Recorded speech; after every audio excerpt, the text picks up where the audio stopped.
That's yummy. But I can't pick it. Oh, no, I can. This, where do I begin? This is a vetiver perfume, but the brand, there's a lot to say.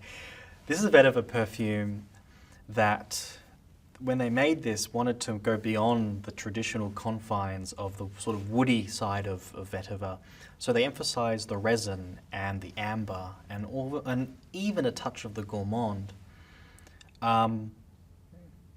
Really, really lovely. It's vetiver, it's nutty. There's a sort of a chestnut cream, and I think the French have this wonderful marron glace, so this wonderful creamy, sort of soft, delicious chestnut, coated in sugar essentially, or soaked in sugar. I love this one. It's nutty, it's woody, it's peppery. There's olive leaf as well, which adds a slightly astringent touch, but also an incredible greenness. There's myrrh, resin. Really, really, it makes my mind, go into overdrive. This is Fat Electrician Semi-Modern Vetiver by Etat Libre. Now I have to make sure. Yes, one can never be too confident. I initially didn't detect this one because this is a brand that I've loved for over a decade now, and I must admit I haven't smelt this one in a long time. This is a scent that there are people out there who buy it and then they buy it for the rest of their lives, in the sense that for some people it's exactly what they want from a vetiver perfume. It has the woodiness that people come to love, but it's gourmand, it's creamy, it's interesting, it's resinous, and it's just delightful.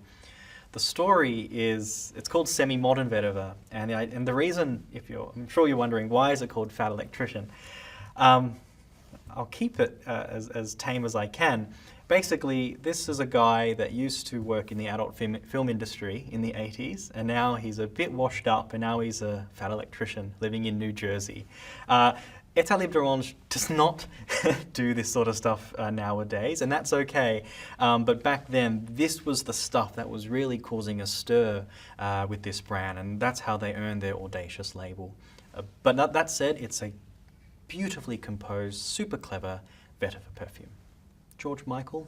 The older album is a good one. Patience is also, probably Patience from George Michael, his last album, because it has that sense of once being a real big sex icon, and now, this person's a little bit older, a little bit softer around the edges. So George Michael comes to mind for me. This person's from New Jersey, so I think they like the warm weather. I think they like a bit of humidity. I think there's a bit of warmth and humidity in this perfume.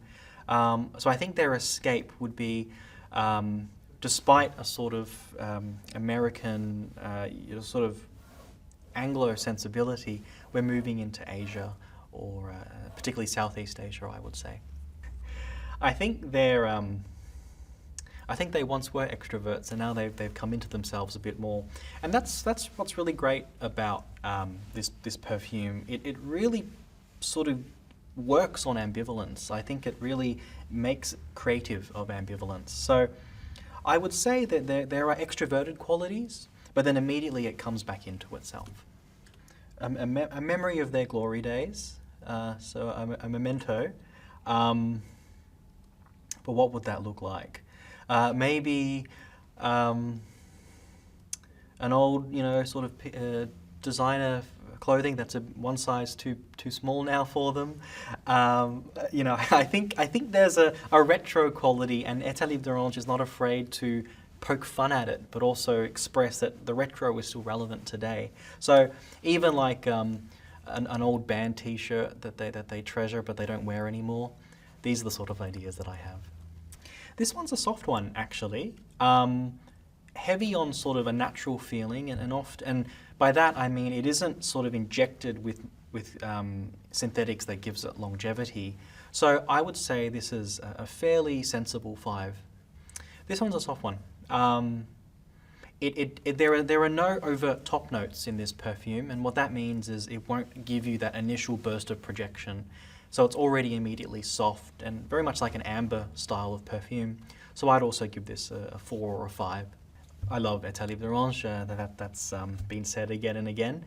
So I think this is really great value for money. You're getting some of the most creative perfumery that's still relevant today. This was made over 10, 15 years ago. So top value for money, a good 8, 9, 10. I know people of all genders, all persuasions that wear this one. People who love vetiver really love vetiver, and they always seek different expressions of a fairly singular but also complex note at the same time. I think this is pretty much in the middle with a ever so slight masculine leaning.